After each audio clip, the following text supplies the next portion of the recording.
Headline చూద్దాం.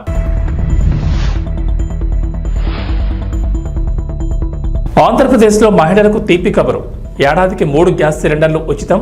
ఈ పథకంపై కసరత్తు చేస్తోన్న ప్రభుత్వం.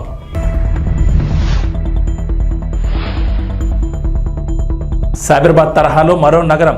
4000 ఎకరాల్లో నిర్మాణం. ముచ్చెర్ల ప్రాంతంలో ఏర్పాటు.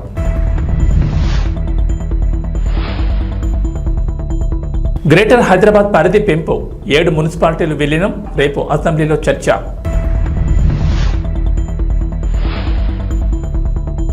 తెలంగాణకు రెయిన్ అలర్ట్. పలు జిల్లాల్లో వర్షాలు. ఎల్లో అలర్ట్ జారీ.